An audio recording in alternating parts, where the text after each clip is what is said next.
un tema muy interesante. Antes que todo, quiero agradecerles por estarnos sintonizando.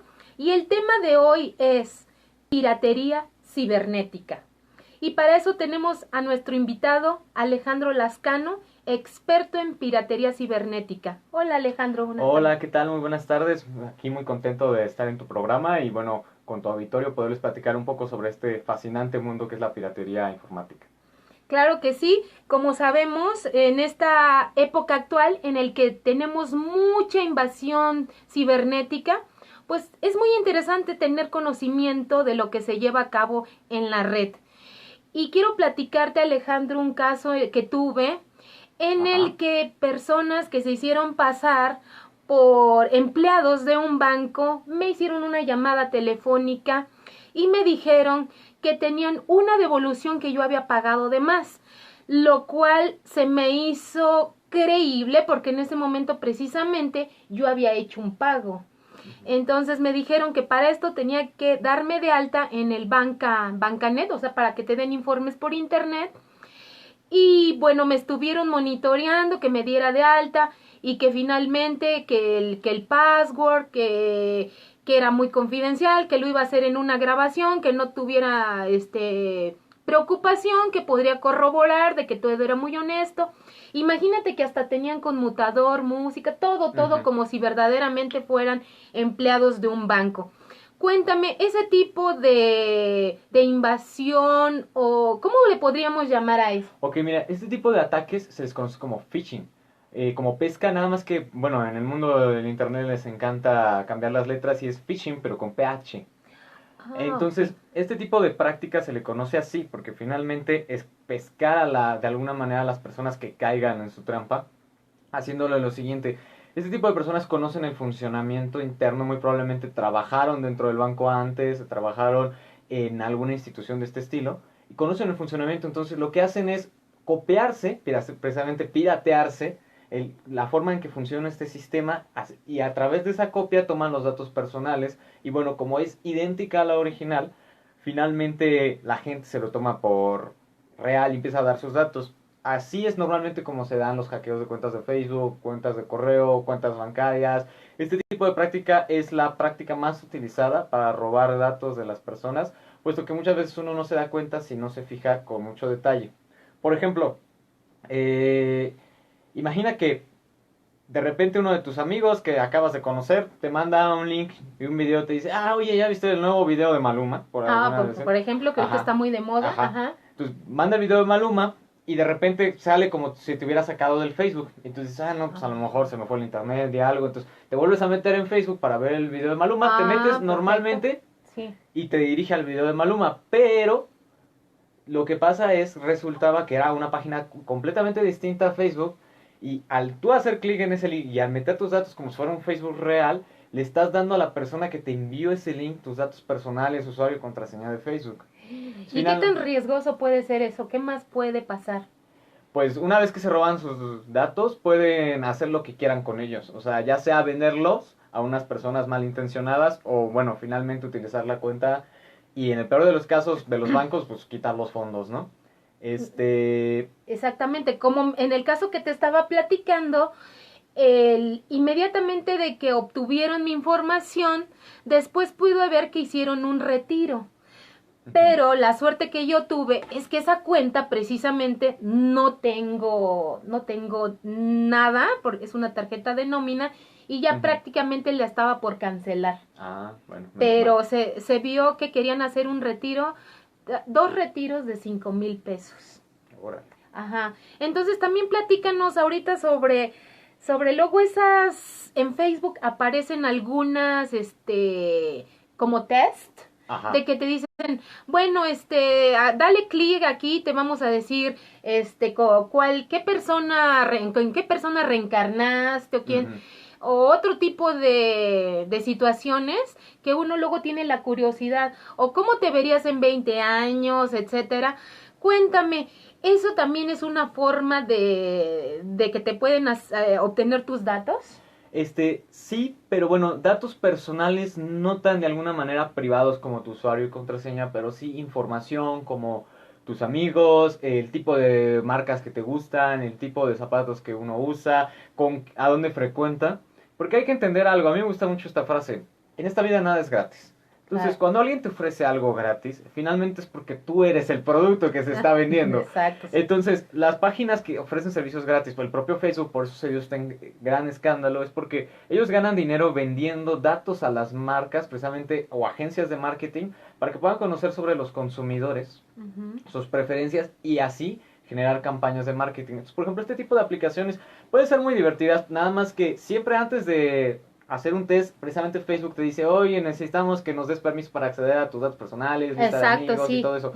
Ese tipo de cosas son precisamente las que la compañía va a tener acceso al tuyo. Entonces, de repente puede pasar de que incluso des tu número telefónico al utilizar esa Sí. aplicación y entonces te terminen llamando para, no sé, venderte un seguro, ¿no? Que es muy Claro. tradicional. Ujú. Entonces, es eso, son inofensivos siempre y cuando uno entienda que finalmente uno le está cediendo a esa persona, a esa compañía, los datos generales y hay que revisar uno más o menos que cede, ¿no? Ok, perfecto. Y cuéntame, algo me estabas platicando de qué es en sí la piratería cibernética, qué es todo lo que abarca. Bueno, en términos muy generales y para que todo el mundo lo pueda de alguna manera concebir, es igual que la piratería tradicional, solo que bueno, los piratas tradicionales navegaban por el océano. En este caso, los piratas informáticos navegan por el ciberespacio. Ok. Entonces, al realizar esta navegación, utilizan el mismo típico tipo de prácticas que hacían los piratas antes, como robo, alteración de cuestiones, invasión, que bueno, en términos de informática tienen otro significado, pero finalmente es lo mismo. Y bueno, dentro de mucho que hay la confusión es sobre el término hacker. Y hay algo. Cuando tú hackeas algo, no precisamente eres un pirata informático, porque Ok. la piratería informática son todo ese conjunto de prácticas ilegales, como la que desafortunadamente usted fue víctima. Claro. Este, Sin embargo, ¿qué es el hacking? Bueno, el hacking es modificar una forma de trabajar de un programa o un dispositivo de la forma de que no esté programado. ¿Qué quiere decir? Una persona que hackea, por así decirlo, una cámara de video, no precisamente hace video porque a lo mejor la hackeó para que tuviera mejor recepción de luz, o le puso otro aditamiento, o modificó un poco la forma en que toma imágenes para que funcionara mejor a los gustos de esa persona. Eso ya se considera hacking porque finalmente están modificando el dispositivo de la manera que no está programada Ah, ok. como O sea original. que hacking es con el simple hecho de modificar algo. Exactamente, puede ser un programa y en este caso dispositivo. Hay muchas comunidades de hacking que son completamente legales. Recientemente Microsoft acaba de comprar un sitio donde muchos hackers se reúnen, que se llama GitHub. Ujú. Microsoft lo acaba de comprar porque él cree que precisamente son los hackers los que impulsan el desarrollo de nuevas tecnologías. Porque a lo mejor Microsoft, o por ejemplo los programas, no sé, el Word, a lo Ujú. mejor dijeron, no, pues nunca consideraron que una persona, no se necesitara subrayar, ¿no? Y de repente se encuentran con que un hacker dijo, no, es que yo necesito subrayar y voy a modificar el programa para que ahora subraye. Ese Ah, tipo de ok. información ayuda a que los programas se mejoren. Ok, o sea que no hay que decir que hacker es una palabra con una connotación completamente negativa. Exactamente, Sí, porque generalmente escuchamos hackeo y ya tenemos la impresión de que es actividad ilegal. exactamente. ¿Y nos puedes decir cuál es esa barrera o esa línea que a veces pudiera ser muy delgada entre hacer hacer uso del hackeo legalmente allá llegar a un punto ilegal? Ok, bueno, para poder entender un poco, pensemos que los sitios web son como negocios y Ujú. casas. Entonces, de alguna manera, cuando tú entras a un sitio web es como si una persona te abriera la puerta de su casa, ¿no? Ok, sí. Entonces, finalmente, ciertas personas no les gusta que de alguna manera muevan sus cosas. Entonces, eso es gran parte de lo que involucra el hacking y otro tipo de prácticas. Una persona entra al sitio web, por ejemplo, no sé, digamos, el sitio web de la VM, ¿no? Ok, sí. Entran a ese sitio Ujú. web y alguien descubre una vulnerabilidad, veámoslo en términos de la casa. Supongamos que yo llego a la casa y descubro que dentro tienes un hoyo en tu pared que me permite ver cuando se está cambiando tu hija. Ah, ok. Entonces, realmente a nadie le gusta que una persona cuando entras a Pues tu casa no. vea que se está Las cambiando su actividades hija. privadas, Las actividades ¿no? privadas. Ajá. Entonces, es lo mismo con las páginas web. Puedes tener ciertas cosas públicas, pero si la persona, en este caso el hacker, pueda encontrar una vulnerabilidad para acceder a rincones un poquito más privados del sitio web, ahí es cuando se convierte en ilegal. Ahora, Ok. otro tipo de prácticas relacionadas al hacking que son ilegales es la copia y venta de finalmente software o películas y todo eso. Ok, la piratería. La Ajá. piratería como la conocemos normalmente. Ok. Antes, finalmente la piratería se daba porque, bueno, compraban la original o la grababan en el cine o algo Claro. así. Y ahora que mencionas piratería y que está muy de moda lo del Netflix, Ajá. ¿es posible hackear una cuenta de Netflix? O sea, apropiarte de cuentas de otros usuarios. Bueno, es que ese término de hackear cuentas, la verdad es que es un poco, finalmente, un poco desinformado. Ok. Porque, digamos, o sea, no se puede hackear la forma en que se comporta, no puedes modificar la forma en que se comporta la máquina. Uno puede más bien encontrar una entradita, por así, por Ok. la cual meterse a la cuenta de la persona. Y tener acceso a Netflix sin tener que pagar. Exactamente, pero hay una cuestión, o sea, realmente cada vez es más difícil por lo mismo de que las empresas tienen intereses muy fuertes. Es como en un edificio de una empresa, es muchísimo más difícil meterte a un edificio corporativo que meterte a la casa de cualquier persona. Es lo Sí. mismo. Tú puedes meter a una página, no sé, perritos.com y puedes, quizás la persona dueña de perritos.com le gustan los perros, sube su página y no es tan ducha en la cuestión de la informática, no le preocupa tanto, entonces de repente llega alguna persona que se le conoce como pen tester, busca una vulnerabilidad y dice, ah, bueno, aquí entro y de repente yo me apodero de la página, ¿no? Ok, sí. Entonces la persona es como si entras y se entran a tu casa, imagino, Claro. y que se apoderan de él, cambian la chapa y ahora ya no puede entrar a la casa. Ese Uf. tipo de prácticas sí son ilegales. Entonces es cada vez más difícil, por lo mismo de que son páginas grandes, encontrar vulnerabilidades. Sin embargo, siempre hay alguna vulnerabilidad en todo. O sea, como en cualquier edificio, una persona se puede meter por una ventana. Ok, Así muy tengas bien. la seguridad de todo el mundo, te puedes meter por una ventana. Es lo mismo con los edificios grandes.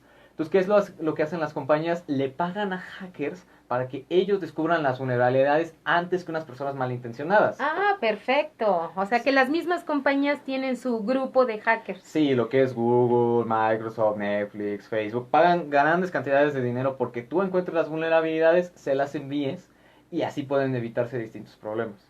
Perfecto. ¿Tú tienes la experiencia de que alguien te haya contratado para ser hacker, alguna compañía importante?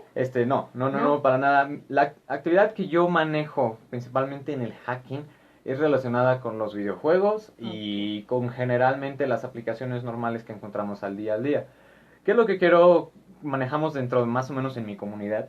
Supongamos lo siguiente, tenemos un Game Boy, ¿no? Ujú, ok. Este Game Boy ya lo dejaron de producir hace, digamos, 20 años. Lo tengo ahí arrumbado. Pero hay personas que se dedican a estudiar el funcionamiento de este Game Boy y descubren que hay una pequeñita vulnerabilidad que le permite cargar juegos desde una memoria SD. Ok, muy Entonces, interesante. al Ajá. buscar esa vulnerabilidad, esta persona que ya tiene por ahí arrumbado su Game Boy, lo puede revivir mediante las técnicas de los hackers. Ahora, hay una delgada línea entre esto, ¿no? Porque técnicamente no es ilegal modificar tu consola porque tú eres dueño de tu consola. Es tu Game Boy, tú haces lo que Claro. quieras con todo. Sí. La cuestión es que mucha gente utiliza estas vulnerabilidades para transmitir copias de juegos piratas, en el sentido de que, Ah. por ejemplo, yo compré el juego de Mario Bros, ¿no? Ujú. Entonces, este juego de Mario Bros a mí me costó 150 pesos. Entonces, hay un hacker que me pide prestado mi Game Boy y me dice, oye, ¿sabes qué? ¿Me lo prestas? Y de repente esta persona descubre una vulnerabilidad para copiar el juego y lo distribuye a través de internet. Esta Ok. práctica ya es ilegal, a pesar de que no está dañando a nadie, sigue siendo de alguna manera ilegal, porque bueno, están apropiándose de la propiedad intelectual y vendiéndola, o quizás muchas veces lo distribuyen gratis. La mayoría de los hackers cuando hacen una copia pirata la distribuyen gratis. Ok, y más o menos por llevar a cabo esa actividad ilegal, ¿cómo se penaliza? ¿Tú tienes conocimiento? Depende de las leyes de cada país. Por ejemplo, aquí en Ujú. México, la verdad es que es un paraíso para los piratas informáticos. Hay leyes muy escritas, muy ambiguas sobre el tipo de penalización. Pero, por ejemplo, Estados Unidos sí es muy penado. Tiene que haber 10, 20 años de cárcel, multas millonarias, cuestiones así, porque la propiedad intelectual allá sí es muy fuerte. O hay países, como por ejemplo Rusia, en los cuales literalmente la piratería no es ilegal. Digamos, por ejemplo, que acaba de salir la película de Han Solo, la nueva de Star Wars, ¿no? Ok, muy bien. En Rusia tienen un sistema en el cual la propiedad intelectual de la persona se mantiene mientras esté en el cine.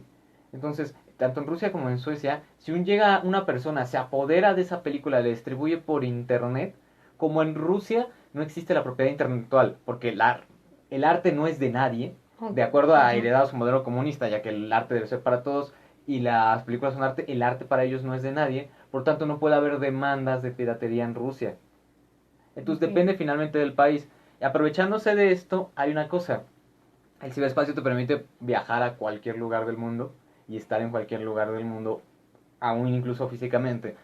¿Qué es lo que hacen los piratas informáticos? Aprovechándose de estas leyes, quizás aquí en México y en Estados Unidos sí sea ilegal subir películas piratas a internet, pero como no es ilegal en Rusia, ¿qué es lo que hacen? Utilizan un servidor que es prácticamente una computadora que está conectada todo el día de Rusia. Entonces, como físicamente está en Rusia alojada esa película pirata, no te puede hacer nada tu gobierno, porque finalmente no lo estás haciendo dentro de tu país, sino estás haciendo dentro de Rusia.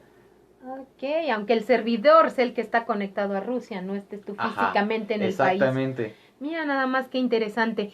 Y también cuéntanos sobre eso que comentaste de un hackeo que hubo a un banco mexicano. Platícanos, que me estabas platicando antes de comenzar. La situación fue muy, la verdad, de alguna manera rara, porque hay una cosa, como ya les dije, un banco tiene una seguridad tremenda, desde los que vamos a sacar dinero, el cajero siempre tienen un policía. Claro. Las instituciones bancarias, por medio del internet, en el ciberespacio, también tienen este mecanismo de seguridad. Es muy difícil entrar.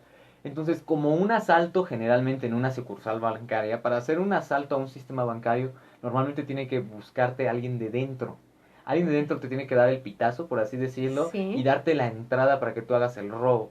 Eso fue lo que los teóricos dicen que sucedió con el robo que hubo hace unos días del sistema bancario SPEI mexicano. Una persona dentro del sistema del gobierno de Banjico le dio la entrada a este grupo de personas para que realizaran este fraude y se apoderaran de los fondos de las personas. Ahora, hay una cuestión con el dinero que es cada vez más, de alguna manera, por así decirlo, difícil de atrapar a los piratas informáticos, precisamente en los robos de fondos, porque hay algo, se acaba de inventar algo que se llama Bitcoin y las criptomonedas, no sé si hayan escuchado de ello. He escuchado de las criptomonedas. ¿En qué consiste? Platícanos. Una criptomoneda prácticamente es cuando usted va a una kermés, cambian los boletos por un banco, de alguna manera de la kermés, y tiene dinero por alguna manera falso, ¿no?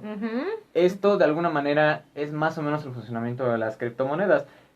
Una persona programa un cierto, de alguna manera, servidor que esté 100% conectado, con un algoritmo especial que se llama criptografía. Ya es un poco más complicado, quizás lo podríamos tener en otro tema, pero básicamente son de alguna manera como dinero falso, pero que sí puede cambiar por dinero real. Wow. Entonces, al ser un dinero que casi no es, como en los casinos. Como en los casinos, exactamente. Y hay miles y miles y miles y miles. O sea, el más conocido es el Bitcoin, pero hay otro que es el Ethereum, el Dash y todo este tipo de monedas.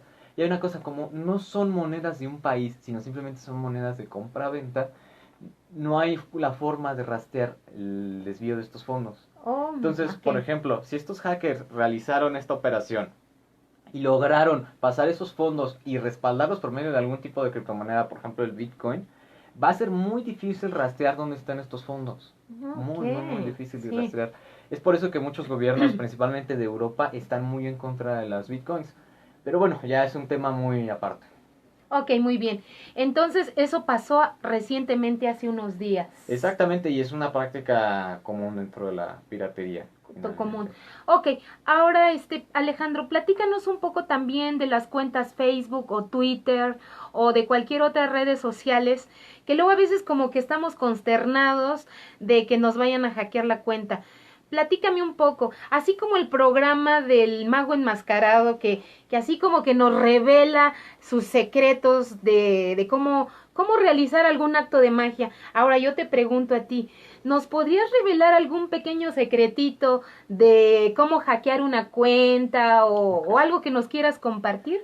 Miren, hay algo que quizás no le va a gustar a la gente, pero es que, bueno, al igual que en la magia, hablando de eso, gran parte del misticismo que se da sobre el hackeo de cuentas, principalmente Facebook, Twitter y de correo, es mucho falso. En el sentido de que como ya hay tanta seguridad, es muy difícil vulnerar los sistemas. Digamos, si yo quiero hackear la cuenta de Facebook de, no sé, Felos Jiménez, que nos está viendo en este momento. Hola, Felos. Feyus Jiménez, Feyus hola, Jiménez. o de Alejandro Cisneros, que Ajá. también nos está viendo. Exactamente, si yo quiero hackear la cuenta de Facebook, no solo necesito hackear su cuenta, necesitaría hackear todo el sistema entero de Facebook. Entonces, al hackear todo el sistema y vulnerar todo el sistema de Facebook, realmente una cuenta sería pecata minuta, realmente. Entonces, es una labor muy ardua. Entonces, ok, pero van a decir, oye, pero a un amigo le hackearon, se apoderaron de cuenta. Ah, es que hay otra cuestión. Bueno, precisamente por medio de los datos personales que uno va revelando con este tipo de aplicaciones, es que los piratas informáticos se aprovechan y toman datos. Y como la práctica más o menos de lo que le hicieron en el banco va así. Haga de cuenta, si yo quiero hackear un Facebook, ahorita hay dos prácticas muy utilizadas. Ok. Hay una que se llama intercepción de paquetes, que bueno, ¿qué es la intercepción de paquetes? Cuando una persona se conecta a internet por Wi-Fi, los archivos dentro de la red y de la computadora de la persona o en el celular están viajando a través del módem de la persona o el router, también depende. Es un poco más complejo. Están viajando y están físicamente viajando. Entonces, si una persona logra vulnerar, ya no necesitaría vulnerar todo Facebook, si logra vulnerar el módem o el router al cual está uno conectado, ahí sí puede interceptar todos los datos que uno está enviando a la red nuestro. Entonces, supongamos que llega una persona muy ducha, nosotros tenemos el módem que nos dio Telmex y bueno, hay una cosa, Telmex cuando da el módem lo da una contraseña muy sencilla o con elementos muy sencillos. Ok, sí. Que de hecho vienen anotados en un papel ya preimpreso. Los hackers tienen conocimiento de esto, entonces ellos saben a los modems que cada vez son más de alguna manera comunes dentro de los hogares. Ellos tienen en la mayoría programas que les permiten meterse en esos modems e interceptar el tráfico. Entonces, yo estoy muy feliz chateando o enviando mensajes en Facebook. Y entonces, una persona que se logra conectar a mi modem por medio de mi internet puede robar todos los datos que yo estoy enviando a través de internet. Ok. Y aquí es donde entra lo peligroso de las redes públicas. Como yo les dije, cuando algo es gratis es porque tú eres el producto. Hay una cosa, en una red pública que no tiene contraseña es mucho, mucho más sencillo que se den este tipo de ataques.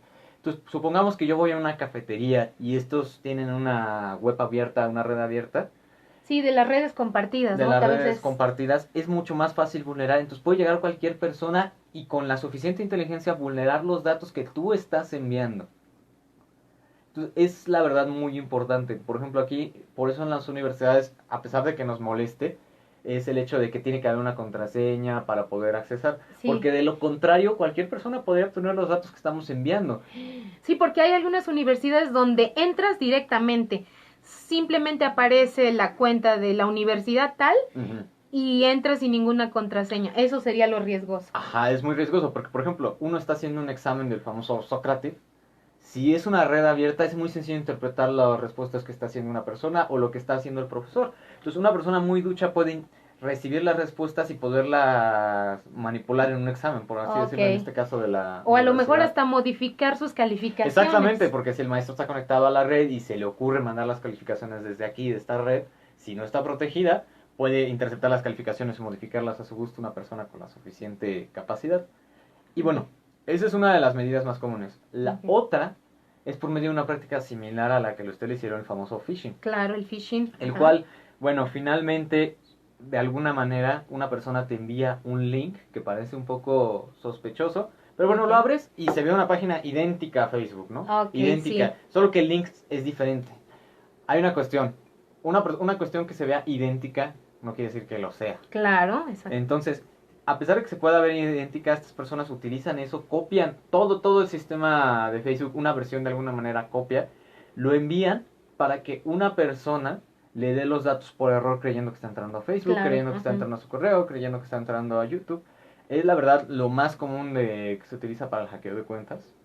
Eso y la intercepción de paquetes. Antes, había una vulnerabilidad que tenía Facebook que te permitía acceder a tu cuenta si tú tenías 5 amigos en común de la persona y podías mandarle mensaje. Entonces, por ejemplo, Seguramente a alguno les habrá pasado que de alguna manera, sobre todo los hombres, te empieza a agregar una chava acá, hermosa acá, Sí, que 90, pone una 60, foto 70. que impacta, que dices, ¿sabes dónde? Ajá, Sí. y te empieza a hablar, luego te agrega otra, luego te agrega otra y luego te agrega otra.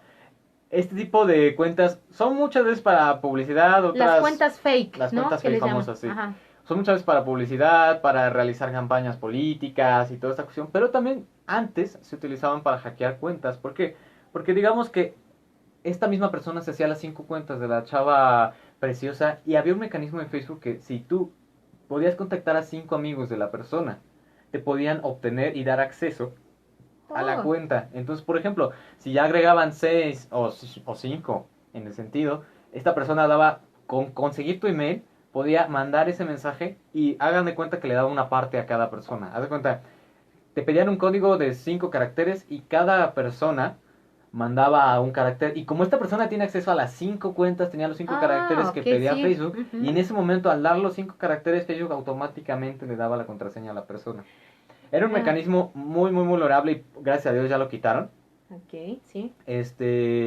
La verdad, qué bueno que ya quitaron ese mecanismo porque era muy sencillo, sobre todo los jóvenes que pues, nos vemos intrigados por las curvas de las mujeres que de repente nos agregan.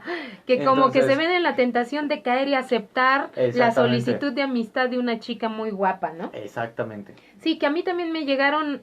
Ah, también quiero platicarte. En Facebook luego suele pasar que de repente ya dices, ay, aceptaste la solicitud de fulanito, de otra persona, y de Ujú. repente dices, bueno, yo no conozco a esta persona, ¿en qué momento la acepté? Cuéntame, ¿cómo se realiza eso? Porque a mí me ha pasado que de repente me dices, aceptaste a esta persona, pero yo jamás le mandé solicitud. Bueno, aquí hay una cuestión. Muchas aplicaciones se pueden beneficiar de eso.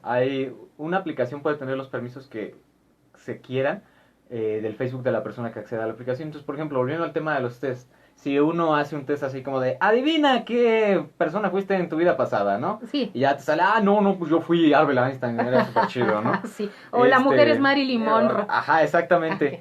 Antes de acceder a esa aplicación, normalmente te permiten alguna cuestión te dan, perdón, te dan a elegir una cuestión de permisos. Hay que leer muy cuidadosamente eso que dan, porque muchas de estas aplicaciones pueden publicar en tu muro a nombre tuyo, aceptar personas a nombre tuyo, si tú lo aceptas en ese sentido. Ok, sí. Esto lo hacen porque, bueno, en algunas veces es útil para una aplicación publicar en nombre tuyo. Antes era muy popular en el sentido, por ejemplo, de los juegos, ¿no? De Pet Society, ¿no? Antes cuando uno jugaba decía, no, pues yo conseguí ahora 3 perritos de 5 estrellas, ¿no? A través de estos logros era muy divertido que la aplicación, en cuanto tú conseguías esos logros, publicaba en tu muro. Entonces Ok, todas las sí. personas se Ajá. enteraban y el sentido ahí podía interactuar, era mucho más sencillo. Este mecanismo sigue abierto, ya no se utiliza tanto, pero lo pueden utilizar personas maliciosas para poder apoderarse de los permisos de uso de tu cuenta. Ok, y otra pregunta, Alejandro. ¿Cómo fue que te interesaste? Cuéntame desde qué edad, cómo te has preparado, has ido por tu cuenta, cuántas horas al día dedicas, cuáles son tus páginas favoritas, etcétera. Ok, ok, ok. Bueno, vamos por partes. Yo comencé en el mundo de la programación alrededor de los 9 años. Wow, muy joven. Fue por una página web, de la cual soy orgullosamente editor hoy en día. En esta página web que es www.smeta.com, vayan, visítenla. Bueno, Visítenla, ¿eh? en esta página web se dedican a precisamente difundir programas libres, pero no solo para la computadora, sino gente que ha hecho hacking de sus consolas para realizar programas libres para Nintendo 10, para el Wii, el Xbox, el PSP y todos esos. Entonces, bueno, yo siendo un niño de 9 años con acceso a internet, Un veamos, los bebé. juegos de video son muy, muy, pero muy caros. En ese entonces ya lo eran incluso. Sí.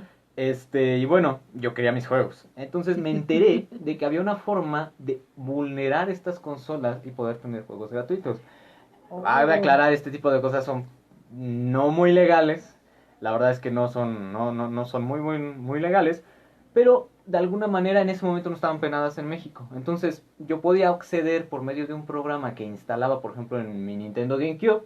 para tener juegos completamente gratis e ilimitados. ¡Uy, fantástico! Imagínate Entonces, cuando es uno niño, es como el ajá. sueño dorado, ¿no? Entonces, la verdad es que era mi sueño dorado. Ya después cuando tuve mi Nintendo Wii, que los juegos igual estaban todavía Por las más nubes. por las nubes y era mucho más fácil hackear una Nintendo Wii que un GameCube.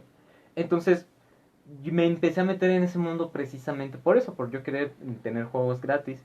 Y entonces yo me empezaba a preguntar, oye, pero pues ¿cómo diablos esta gente hace estos programas? ¿Cómo lo vulnera? Y me empecé a envolver, porque hay una cosa, en esta página web no solo es una página web normal, es un foro de discusión en que las personas que suben esos programas te explican cómo surge, cómo lo haces, qué paso seguir, puedes discutir. Entonces, por ejemplo, yo le comentaba a cierta persona de que, no, pues, ¿cómo hiciste para que se hiciera tal cosa, no? Y me dijeron, no, es que tienes que programar tal y tal cosa. Y yo así de, siendo un niño de 10 años, ¿qué? Sí, claro, ¿no? Entonces, me empecé a interesar porque dije, oye, esto está muy padre y a mí me gustaría aprenderlo a hacer.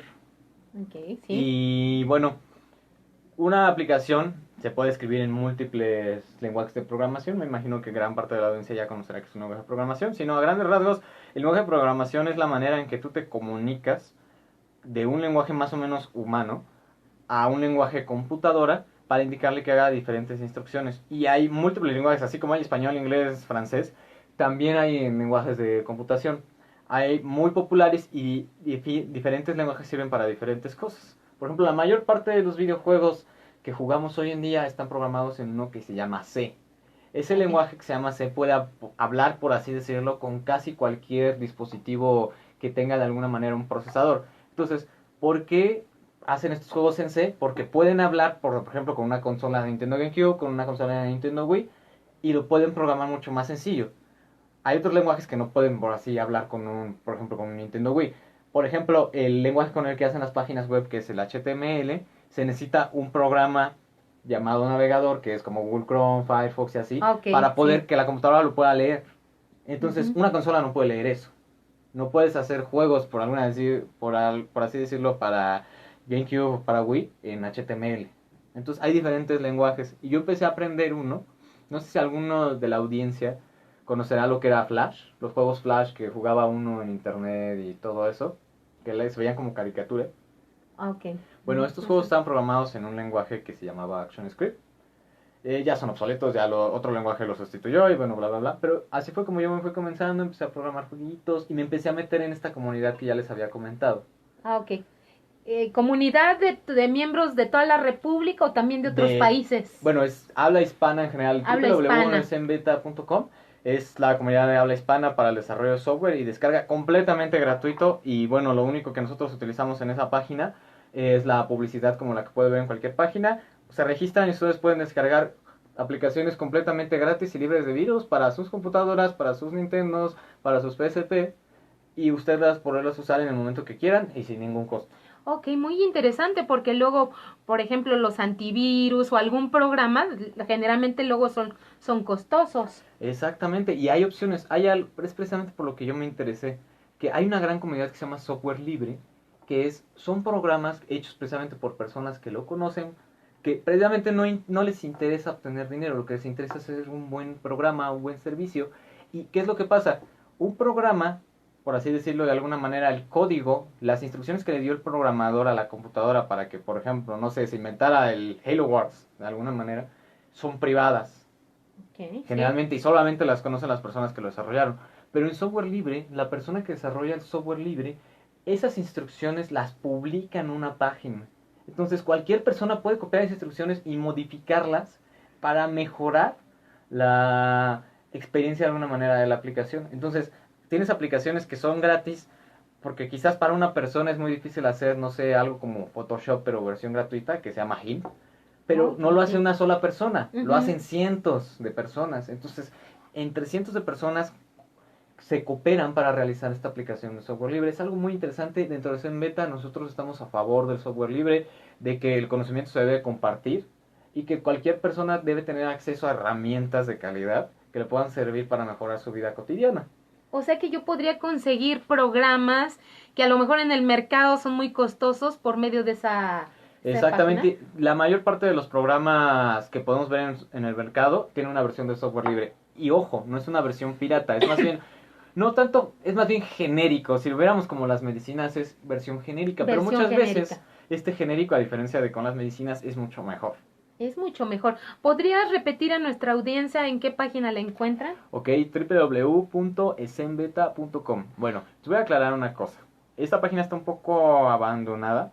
Actualmente, de la parte de computación, yo soy el único que escribe los artículos. Todos los artículos que van a ver, por lo menos de los 15 últimos, son escritos por mí. Bueno, por parte de la universidad no he tenido tanto tiempo, pero bueno, en verano vamos a reanudar operaciones, vamos a traerles más software libre, vamos a investigar, vamos a ver forma de cómo poderles llevar el mejor contenido. Si ustedes están interesados, bueno, no duden en entrar, en alguno de en hacer un comentario y bueno, yo les responderé a brevedad o a alguno de mis dos compañeros que estamos manejando ahorita esa página.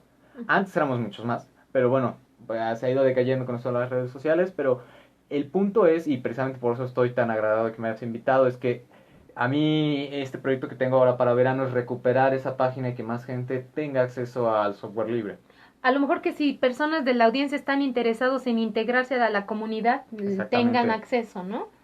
Que se contacten contigo, Alejandro Lascano, Ajá. ¿o tienes algún nombre que usas en la red? Bueno, en la página yo los leo generalmente, yo administro esa página, entonces si ustedes se registran ahí en www.esenbeta.com, se les va a deletrear más lento, www.scenebeta.com. Se registran ustedes, ponen algún comentario, abren un post y muy probablemente yo les pueda contestar en cualquier momento o alguno de mis compañeros Personalmente. personalmente. Muy bien. Ahora, ¿podrías decirnos algunos nombres, por ejemplo, el phishing, algún otro nombre que sea de los como más comunes que en el tipo de hackeo, en el lenguaje, ¿cómo les llaman? Ok, bueno. Para lo que comentábamos de que encuentran una vulnerabilidad de tu casa, por así decirlo, en este caso de la página, se llama pen testing.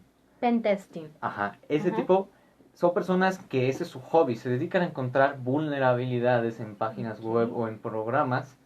Para número uno, como muchos de alguna manera lugares grandes ofrecen dinero, vive mucha gente de eso. Se dedican a buscar vulnerabilidades, por ejemplo en Facebook, le mandan esa vulnerabilidad a Facebook y Facebook le retribuye económicamente para eso. O hay personas que lo hacen maliciosamente para de alguna manera buscar beneficios del mercado negro, ¿no? Ok. Sí. Esto también se utiliza en las consolas. Por ejemplo, ahorita la nueva consola que acaba de salir, el Nintendo Switch. Bueno, hay una comunidad muy grande que está tratando de hacer pentesting para encontrar alguna vulnerabilidad y poder instalar software ajeno a Nintendo en esa consola. Y parece ser que ya todo va viento en popa y muy pronto mucha gente pueda tener de alguna manera expandir su experiencia con ese tipo de consolas. Okay. Igual si la comunidad tiene, por ejemplo, algún Nintendo Wii, un Nintendo 10, Nintendo 3DS, yo soy experto en ese tipo de consolas, no duden en contactarme y yo muy encantado les ayudo a que entremos a esa consola, la hackeemos y pueda beneficiarse la persona de ello. Ok, muy bien. Bueno, pues mandamos saludos a Jesús Velázquez que nos está viendo y nos manda saludos y también a tu Krulowski. Gracias por estarnos sintonizando.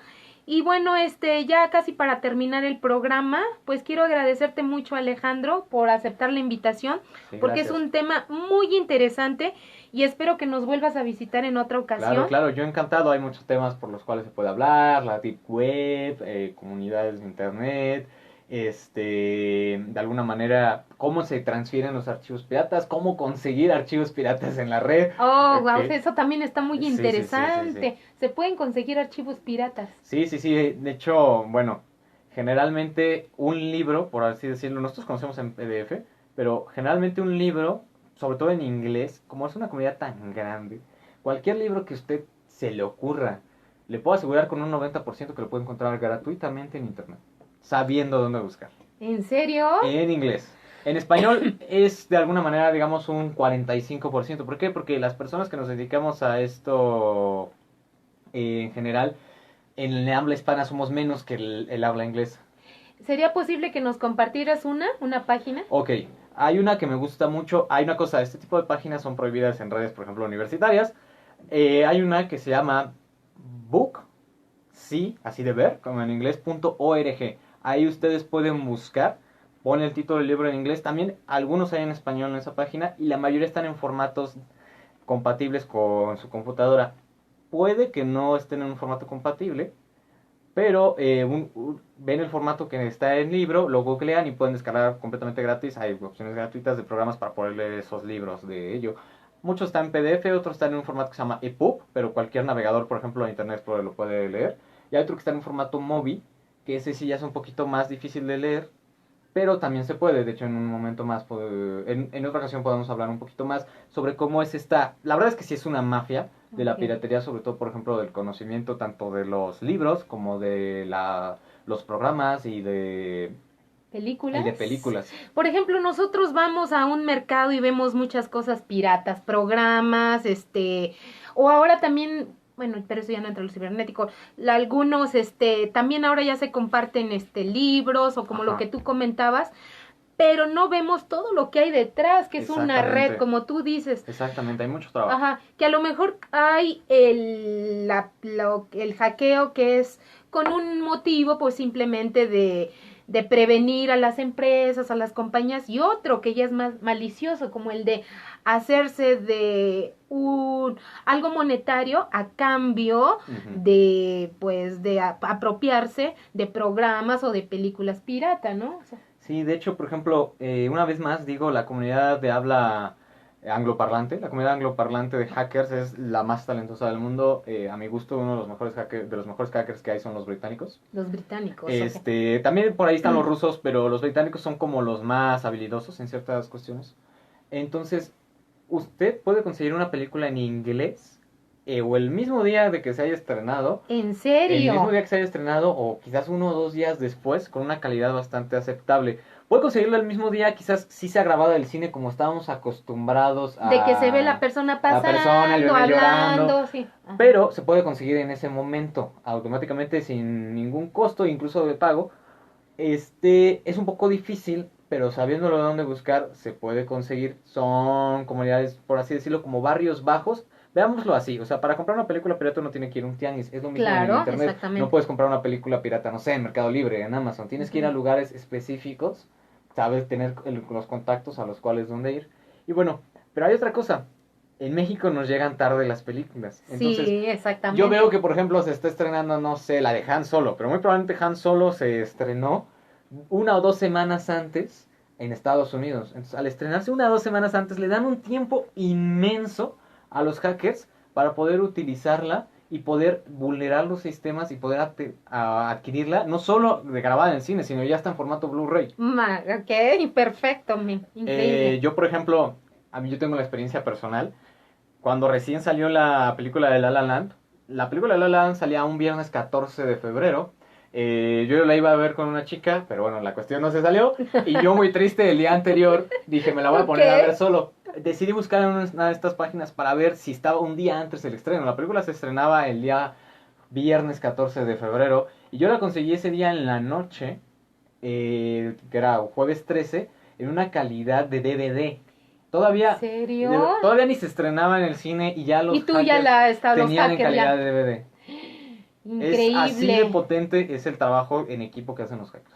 La verdad es que es una comunidad muy, muy, pero muy talentosa. También es gente un poco peligrosa porque como saben hacer de alguna manera de todo, hay que tener ciertas reservas. Pero es igual, y volvemos al ejemplo de los tianguis. No vas a confiarle todo a un tianguero. Es lo mismo con... Pues sí, claro. A lo mejor vas a comprar algo, pero como no tiene garantía, no vas a poder ir a reclamar si ya no te funciona a las 24 horas, ¿verdad? Exactamente. Ok, pues son temas muy interesantes. También invitamos a nuestra audiencia que nos escriba sobre algún tema que les interesaría saber sobre esta área de la piratería cibernética y con gusto lo programamos para nuestro siguiente programa de Entre Voces. Bueno, audiencia, muchas gracias por sintonizarnos. Agradezco a Alejandro Lascano. Un gusto, un gusto. Y pues estamos en contacto. Nos vemos en la siguiente emisión. Hasta luego. Bye, bye. Bye.